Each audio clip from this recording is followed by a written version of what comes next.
ஆனால் ஒரு இன்னொரு இது தெளிவாக சொன்னாங்க, அம்மா அவங்க அம்மா கிட்ட கற்றுக்குறாங்க, அவங்க அம்மா கிட்ட எல்லாம் பாட்டி கொள்ளு பாட்டிக்கிட்டேருந்து எல்லாம் வந்திருக்கு. ரெஸ்டாரண்ட் செஃப் எங்கேருந்து கற்றுக்கினாரு, ஒரு இது யூனிவர்சிட்டியில் கற்றுட்டு வந்திருக்காரு. எப்படி கம்பேர் பண்ண முடியாது. ஸோ இது வந்து தீப்தி ரொம்ப அழகாக சொல்லியிருக்கா. அதை வந்து கேள்வி கேட்கறதுக்காக வரா நம்ம கேஷிகா. அம்மா பண்ணுற சாப்பாடு நல்லது தான், ஆனால் அப்பா கூட சண்டை போட்டுட்டு சாப்பாட்டில் எக்ஸ்ட்ரா காரம் போட்டாங்கன்னா இல்லைன்னா பாசத்தில் எக்ஸ்ட்ரா நெய் போடுவாங்களா? ஷெஃப் அவங்க ஒய்ஃப் கூட சண்டை போட்டாலும் நம்ம சாப்பாடில் கை வைக்க மாட்டாங்க. வெரைட்டி தான் லைஃப். பிரியாணிலேருந்து நூடுல்ஸ் இருக்கும், நம்ம என்ன கேட்டாலும் ரெஸ்டாரண்ட்டில் வாங்க முடியும். புது புது டிஷ்ஷஸும் இடமும் நம்ம ட்ரை பண்ணலாம். நல்ல கேள்வி கேட்டாங்க கேஷிகா. லவ்வுக்காக யாரும் கண்ணீர் விடலாம், ஆனால் சாப்பாட்டுக்காக யாராவது கண்ணீர் விட முடியுமா? ஆரியா, நீங்கள் என்ன பதில் சொல்ல போகிறீங்க இதுக்கு? வெரைட்டி நல்லது தான், ஆனால் அதுக்கு 1/2 மணி நேரம் வெயிட்டிங். ஃப்ரெஷ் இன்க்ரீடியன்ஸ் சொல்லுங்க, ஆனால் ஃப்ரிட்ஜில் போய் பார்த்தா 4 வாரமாக இருக்கு.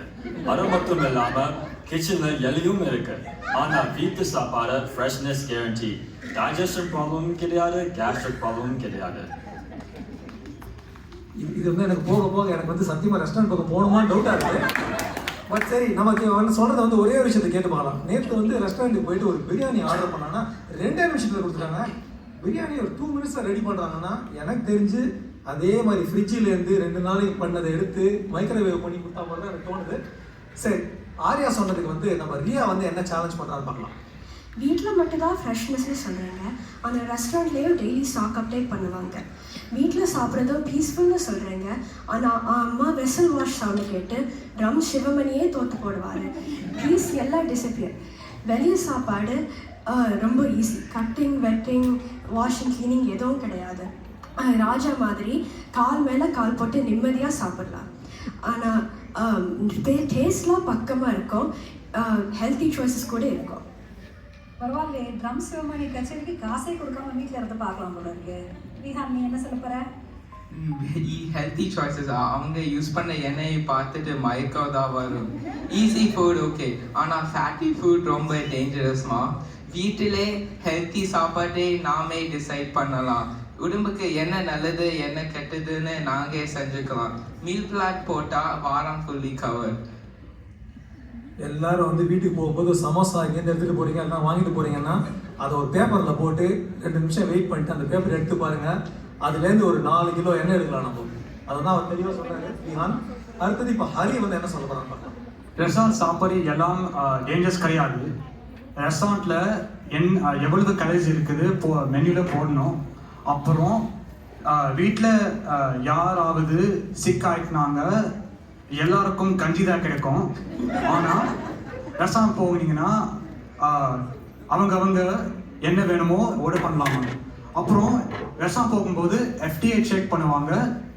அந்த FTA செக் நல்ல இல்லைன்னா கடையே மூடிடுவாங்க. அப்புறம் ரெஸ்டாரண்ட் உள்ளே போகும்போது உட்காரும்போது ஒரு நல்ல வைப் இருக்கும், ஆனால் வீட்டில் இருக்கும்போது அது எதிர்பார்க்க முடியாது. சபாஷ், சரியான போட்டி. கரெக்டாக கேள்வி கேட்குறாங்க. ரெஸ்டாரண்ட் மூட வீட்டில் எப்படியாவது கொண்டு வர முடியுமா? அதே மாதிரி வீட்டில் யாராவது ஒருத்தருக்கு பர்த்டேனா ஊரே பாட்டு பாடுமா? வேதாந்த், என்ன சொல்ல போகிறீங்க? FT செக் எவ்ரி 3 வருஷம் ஆகும். ஆனால் வீட்டில் டெய்லி 3 வாட்டி அம்மா செக் பண்ணுவாங்க. அது அவ்வளோ ஹைஜீனிக்காக இருக்கும். அப்புறம் அங்கே ரெஸ்டாரண்ட் போனோடனே என்ன என்ஜாய்மெண்ட்டு, அங்கேனா ஏதாச்சும் தெலுங்கு பாட்டு போடுவாங்க, மலையாளம் பாட்டு போடுவாங்க, நம்மளுக்கு புரியவே புரியாது. அப்புறம் இந்த குட்டியோண்டு போலுக்கு பிரியாணி 20 டாலர் டோட்டல் ஸ்கேம். ஆனால் வீட்டில் அம்மா போர்ஷன் கரெக்டாகவும் பண்ணுவாங்க. அப்புறம் எல்லாரும் சேர்ந்து வீட்டில் உட்காந்து ஜாலியாக இளையராஜா பாட்டு போடலாம், அஜய் பாட்டு போடலாம், அப்புறம் நம்ம புது CM விஜய் பாட்டு போடலாம். இப்போ தெரியுது இந்த பட்டிமன்றம் என்ஜாய் பண்ணுறீங்க பேருக்கு மட்டும் நான் எங்கள் அக்கா விஜய் அங்கே போய் விஜய் வின் பண்ணி வச்சுக்கிறாங்க. அவங்களுக்கு 2 மேட்டர் தெளிவாக சொல்லுங்க. வீட்டில் அம்மா வந்து கண்ணாப்பையாக க்ளீன் பண்ணி FTA செக் வந்து அவங்க எப்பயாவது ஒரு தடவை பண்ணுறாங்க. டெய்லி 3 தடவை அம்மா செக் பண்ணுறாங்களாம். அதுவும் இல்லாமல் 20 டாலருக்கு ஒரு குட்டியூண்டு டப்பாவில் இது கொடுத்தீங்கன்னா, பிரியாணி கொடுத்தீங்கன்னா எவ்வளோ வருத்தப்படுறாங்க அந்த மாதிரி. சரி, ஸ்ரவன் வந்து இதுக்கு பற்றி சொல்கிறதுக்கு உணவக சாப்பாடு எப்படி இருக்கும் அப்படின்னு சொல்லிட்டு வரோம். வீட்டில் எல்லாரும் சேர்ந்து சாப்பிட்றாங்களா? இதெல்லாம் நம்ப முடியுமா? ஒருத்தர் இன்ஸ்டாகிராம் ஸ்க்ரோல் பண்ணிட்டு இருக்காரு, இன்னொருத்தர் ஹெட்ஃபோன்ஸ் போட்டு இசை கேட்டு இருக்காரு. ஆனால் ரெஸ்டாரண்ட்டில் போகும்போது விதவிதையான குயிசின் கிடைக்கும். அதனால வெளிநாட்டுக்கு போகும்போது அந்த குயிசின் பழக முடியும். ரெஸ்டாரண்ட்ல நிறைய சைஸ் எல்லாம் வாங்க முடியும், ஆனா வீட்ல ஒரே ஒரு சைஸ் தான் இருக்கும். ரெஸ்டாரண்ட்ல நிறைய செல்ஃபீஸ், ஜோக்ஸ், செலிப்ரேஷன் தான் அங்க நடக்கும், அதெல்லாம் வீட்ல நடக்காது. இது நல்ல கேள்வி. வெறும் இன்ஸ்டாவையும் இதையும் பார்த்துட்டு சாப்பிட்டு இருக்க முடியுமா? அண்ட் வந்து நம்மலாம் அந்த மாதிரி பழகினோம்னா தானே யூஎஸ்ல வந்து நம்மளால வாழ முடியாது. அதித்தி, அதுக்கு என்ன பதில்? ஜோக்கெல்லாம் சரி, பில் வந்ததா தெரியும், அழகா ஸ்டார்ட் ஆயிடும், அப்போ பயங்கரமா அழுவாங்க. சாரிப்பா. ஒவ்வொரு ரெஸ்டாரண்ட் 30% ரெஸ்டாரண்ட்ஸ் மூடுவாங்க, அது தெரியுமா? அம்மா எவ்வளோ கிச்சன் சுத்தமாக வச்சுப்பாங்க, அது ரெஸ்டாரண்ட்ஸ் எது பண்ண மாட்டாங்க. அப்போது வீட்டிலேயே சமைக்கும் போது எவ்வளோ உணவு எவ்வளோ சுவையான இருக்கும், அப்போது காசும் கம்மி தான். ஸோ சும்மா வீட்டிலேயே சாப்பிடுங்க. அப்பாலாம் அழ வச்சு ரெஸ்டாரண்ட் தேவையா? ஒன்று சொல்லுது, எல்லாம் யோசிச்சு பாருங்க. ரேயா வந்து இப்போ ரெஸ்டாரண்ட்டை பற்றி சொல்கிறதுக்கு வரா, என்ன சொல்கிறாங்க இப்போ? டிஸ்பிட் பண்ணால் டென்ஷன் இல்லை, ரொம்ப செலவு கிடையாது. இங்கே எத்தனை பேர் வீட்டில் க்ரோசரிஸ் வேஸ்ட் பண்ணுறீங்க? வீட்டுக்கு போய் ஃப்ரிட்ஜ் தருந்து உங்களுக்கு நான் சொல்கிறது புரியும். வெளியே சாப்பாடு டைம் சேவ் பண்ணும், புது சுவை எக்ஸைட்மெண்ட் கொடுக்கும். அம்மாவுக்கு ரெஸ்ட் கொடுக்க ரெஸ்டாரண்ட் போக மிகவும் அவசியம். பில்லை ஸ்பிட் பண்ணால் பணமும் மிச்சம், அம்மாவுக்கு வேலையும் மிச்சம், அதனால நிம்மதியும் மிச்சம். ஹாப்பி வைஃப் ஹாப்பி லைஃப், அதுதான் சொல்கிறான். பிரதீப், நீ என்ன சொல்லுப்பா? அம்மாவுக்கு ரெஸ்ட் கொடுக்க நல்லது, அது நான் ஒத்துக்கிறேன். ஆனால் நீங்கள் ஹெல்ப் பண்ண அது விட்டுது என்னது ரெஸ்டாரண்ட். அதுக்கப்புறம் நம் அம்மா பாட்டி சமையல் மாதிரி ரெஸ்டாரண்ட்டில் குலோப் ஜாமுன் கொழுக்கட்டை யாரால் செய்ய முடியும். அப்புறம் நம் பிடித்த அளவில் காரம், இனிப்பு, கசப்பு நம் வீட்டில் தான் கிடைக்க முடியும். இனிமேல் எல்லாரும் வீட்டில் தான் சாப்பிடுங்க. இப்போ கிருத்திக் சொன்னதை வந்து ஒரு நாளைக்கு அவன் என்கிட்ட கிளாஸில் இந்த டயலாக் வந்து எழுதி சொன்னான். நான் வீட்டுக்கு போகிறேன், காயத்ரி அவங்க அம்மா வந்து என்னோட மாட்டேன் அவங்க வந்து இது பண்ணி வச்சுருக்காங்க, குழக்கட்டை பண்ணி வச்சுருக்காங்க வீட்டில். நான் கிருத்திக் அப்புறமா நெக்ஸ்ட் டைம் வந்து தேங்க் பண்ணேன், பரவாயில்ல நீ சொன்ன இது வீட்டுக்கு போனவொன்னு குழக்கட்டை கிடச்சிருச்சு. ஆனால் எவ்வளோ க்ளீனாக சொன்ன பாருங்க. பாட்டி அவங்கெல்லாம் பண்ணுற சில டிஷ்ஷெலாம் வந்து ரெஸ்டாரண்ட்டில் நம்மளுக்கு கிடைக்கிறது இல்லை. அதை நம்ம வந்து அந்த பாரம்பரியமாக பண்ண we continue carrying that over. பசங்களுக்கு அது தெரியுது, ரொம்ப கிளியராக சொல்லியிருக்கான். இப்போ பிரணவ் வந்து ரெஸ்டாரண்ட் எப்படி இருக்குன்னு சொல்றதுக்கு ரொம்ப சந்தோஷமா சிரிச்சுட்டே வராங்க. சொல்றாங்க, காலேஜுக்கு போகும்போது அம்மாவையும் பாட்டியுமா கூட்டின்னு வர முடியும்.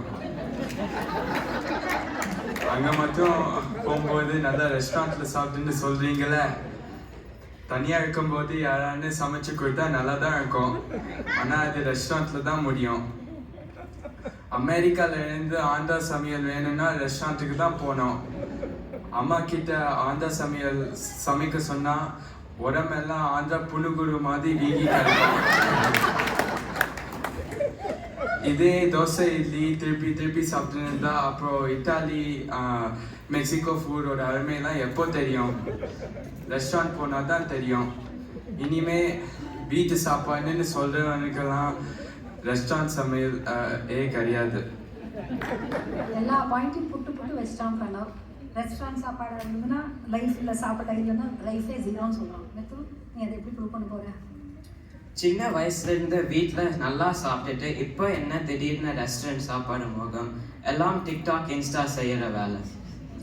பாதி பேர் சாப்பிட்றதை விட இன்ஸ்டாவில் போஸ்ட் பண்ண தான் போகிறாங்க. வீட்டு உணவு பாசம் கலந்த ஆரோக்கிய உணவு, ரெஸ்டாரண்ட் உணவு ஒரு பிஸ்னஸ். பாசத்தையும் பிஸ்னஸையும் எப்படி கம்பேர் பண்ணுவீங்க? நல்ல உடல் ஆரோக்கியத்துக்கு வீட்டில் சாப்பிடுங்க. எப்போவாவது வீட்டு சாப்பாடு மேலே சந்தேகம் வந்தால் வெளியே சாப்பிட்டுட்டு வயிறு கலங்கி வீட்டு சாப்பாட்டுக்கே திரும்பவும் வாங்க.